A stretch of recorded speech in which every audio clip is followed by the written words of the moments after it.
launching a quantum leap, making the UK-India relationship a force for global good. The 2030 roadmap for UK-India future relations commits both countries to a partnership delivering for both countries. Re-energized trade, investment and technological collaboration, improving the lives of our people.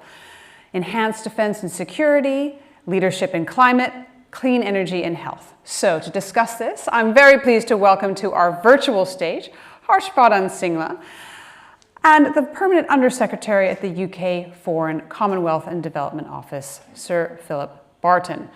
Foreign Secretary, let me start with you first, please. India seems to have weathered the second terrible wave of COVID, and I see that you've hit major milestones. 1 billion vaccinated, just over 50% of the population receiving a dose of the vaccine. Can you first of all give us a sense of where you believe India is now in the fight against COVID?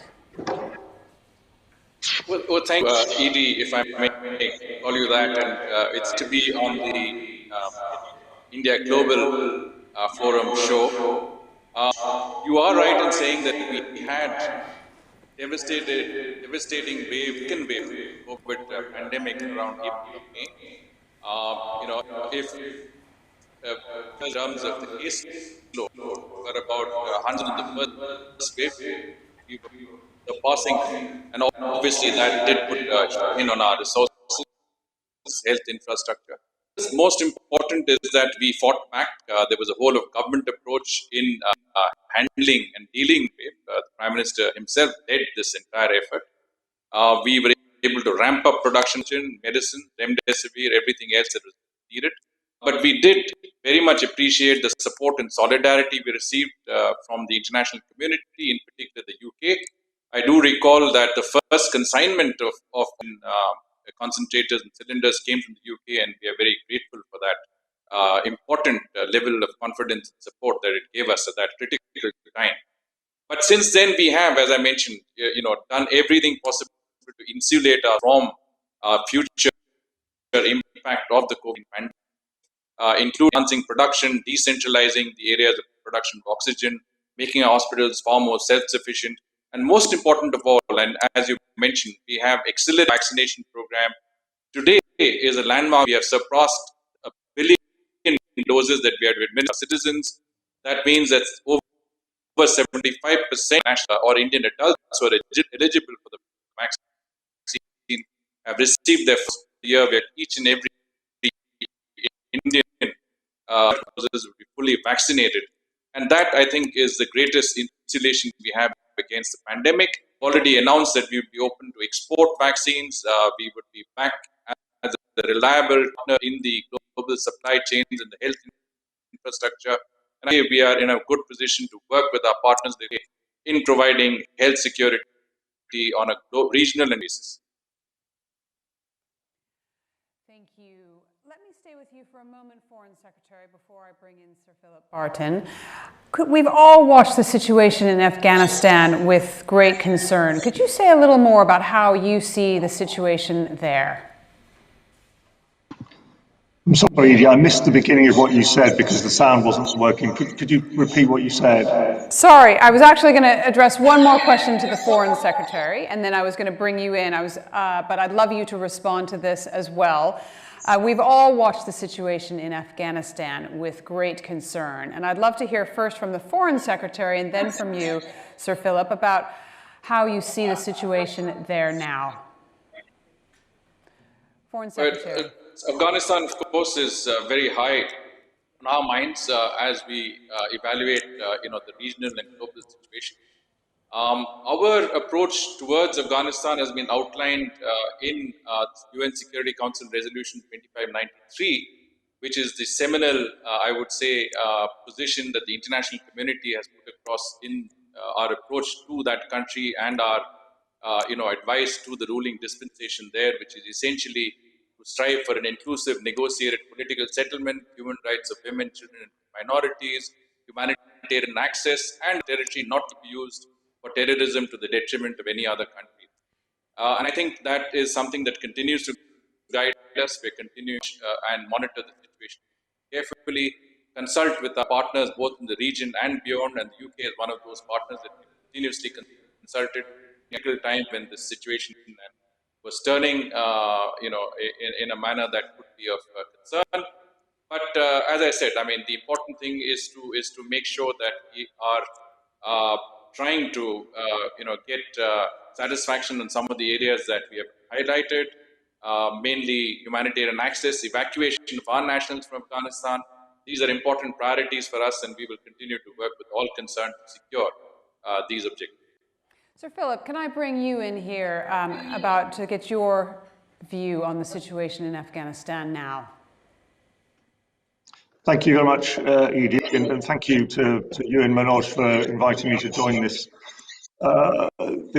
session this morning along with my opposite number, Foreign Secretary Shringla. I mean, I very much echo what he said about the situation in Afghanistan. We've worked both multilaterally in the United Nations, including kind of in partnership with India, but also bilaterally to do our level best to ensure that the things that matter to both our countries aren't. So, as the Foreign Secretary said, safe passage out of Afghanistan for our nationals who want to come out to a place of securing humanitarian access, so that the people of Afghanistan can get the humanitarian support that they need, making sure that the country doesn't return to being used for terrorism against others, both in the region but more generally.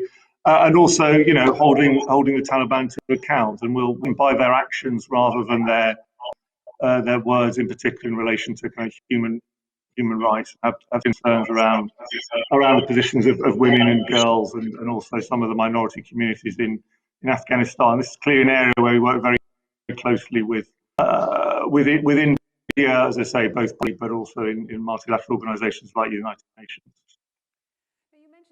Partnership, and we heard from Prime Minister Modi as well as Boris Johnson that they expect to see a quantum leap in relations between our two countries, and there's an agreed 2030 roadmap now.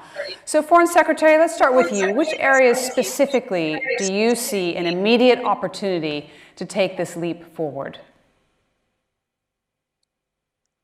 When two prime ministers feel that the time is right to take the relationship exponentially forward. I mean, it's called transformational. You use the word quantum, and I think all of those are very relevant when we're looking at what is on the table today. And you've already highlighted some of the main areas that we expect to move forward on. We've got a strong agenda 2030 on the table. We are looking at areas that would significantly enhance the partnership through what we call an enhanced trade partnership. We are negotiating a free trade agreement as things stand. We are also looking at whether we could actually start working on a limited trade agreement by the end of the year, so that we have something to work on straight away. Looking at the financial sector, where we are looking at working on sustainable financing and financial markets cooperation. We're looking at aspects that enhance people-to-people ties. We have the Migration Mobility Partnership that we signed earlier this year when the summit was held between our two prime ministers. This provides for a new youth exchange program. The UK and India have agreed for the first time that would benefit young professionals in both our countries. We are looking at having our first consular dialogue for closer cooperation on consular matters that involve again, people on both ends. Our security and cooperation is high on the agenda. In a short while, we'll have UK's carrier strike group docking in Mumbai. We have the visit of Foreign Secretary Elizabeth Truss, which is planned to coincide with this event. We have obviously looking at maritime security, defense, industrial collaborations, and cyber security, some of the main elements of that security and defense cooperation. In the health partnership is very important. We already have a demonstrated deliverable in the partnership between collaboration between AstraZeneca and the Serum Institute of India to make and manufacture vaccines which are used in India and all over the world. We have also seen that the pandemic has called for closer collaboration between countries to tackle future health crises and strengthen health systems. We're going to work on that. We are looking specifically also in cooperating on areas like AMR, digital health, medical supply chains, alternative health, as well as training and mobility of health professionals. And when we come to science and technology, I think India and UK are far ahead in terms of the cooperation that we are doing. We have the Global Innovation Partnership that is being developed, where we would take best practices together from India into Africa and other developing countries of the world. We are looking at trilateral development cooperation frameworks that leverage private sector and Indian innovation ecosystem. So some of these are the areas that the roadmap envisages, where we are working very closely.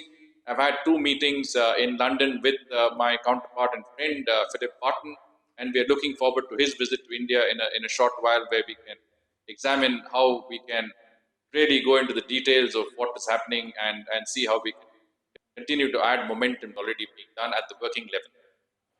Thank you so much. So, Sir Philip, whenever we look at relationships, there's always areas where there could be improvement. I wonder if you think what you would say some of those areas that could be improved in UK-India relations would be.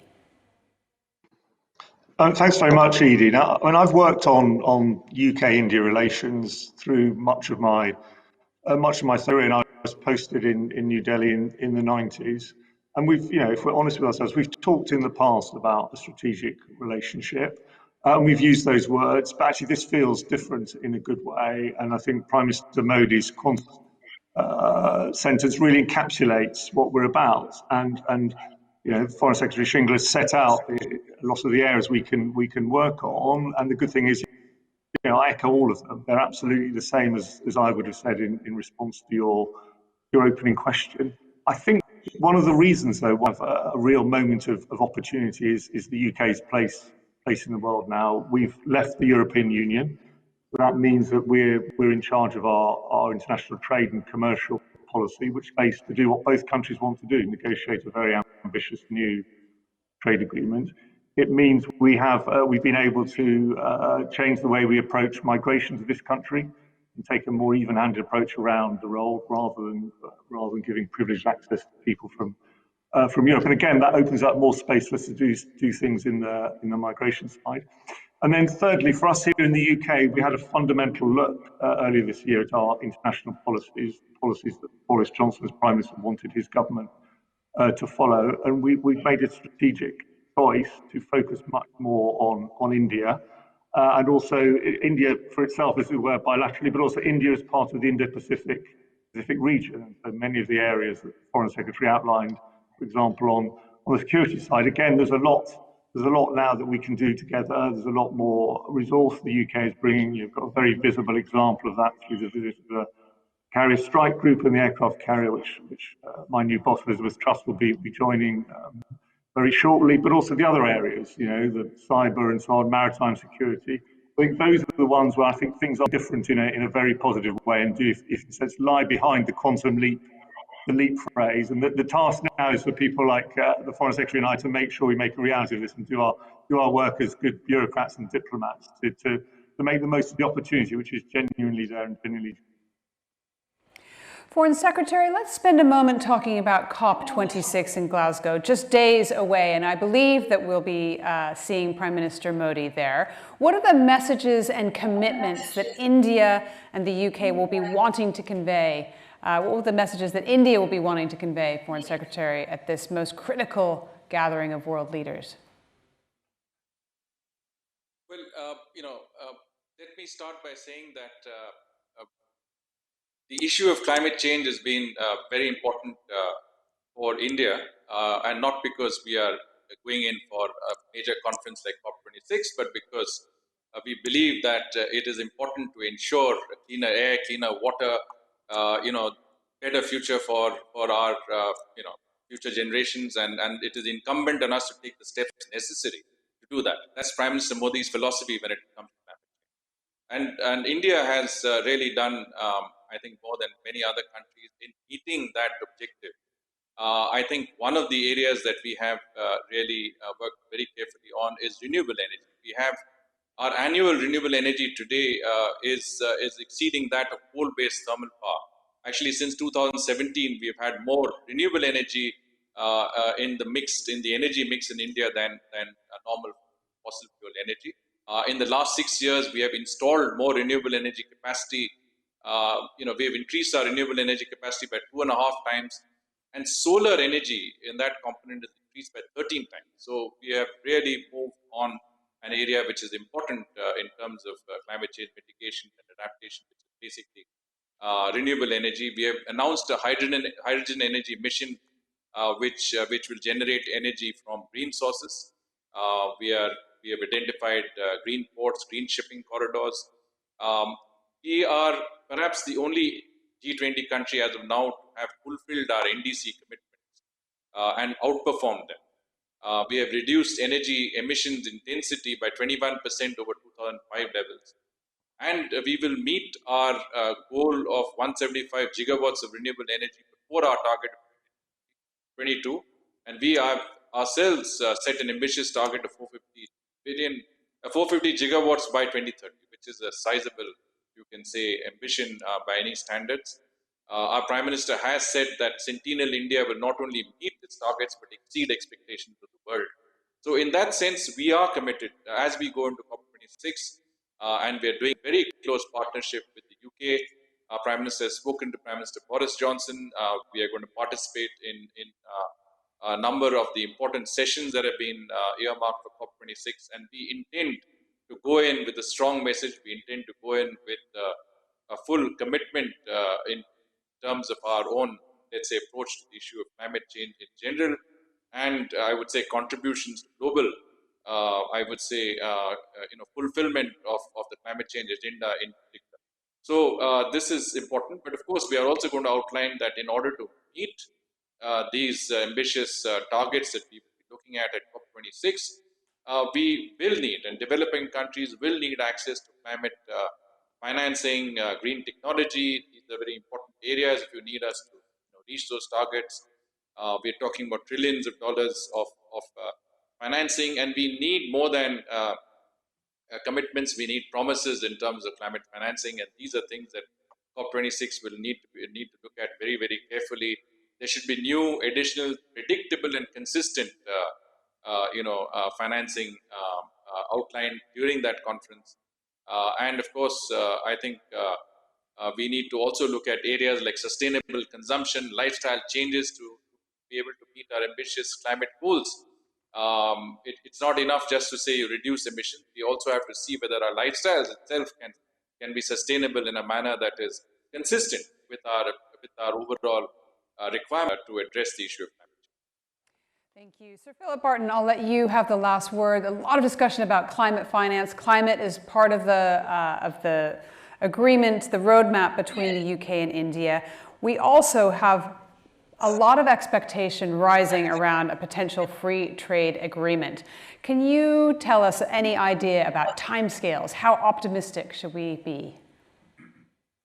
So I think you should be very optimistic, and I think both sides are doing their homework, as it were, and I'm sure it will be a topic that the Foreign Secretary Liz Truss takes up when during her visit. So the new International Trade Secretary Marie those conversations, but we hope all negotiations going very soon to conclude them quickly. And I was briefly High Commissioner in India last year before taking up this job, and at that point, we were just starting this conversation, and it really has accelerated and is taking off. So I think we should expect a lot, and we should be excited and ambitious. And in a sense, this is a big part of the quantum leap that Prime Minister Modi was talking about. I'd like to thank both of you for spending some time here with us at India Global Forum. Foreign Secretary Harsh Vardhan Shringla, and also Sir Philip Barton from the Foreign, Commonwealth and Development Office, Permanent Undersecretary. Thank you very much for joining us today, and hope to see you in person at some point.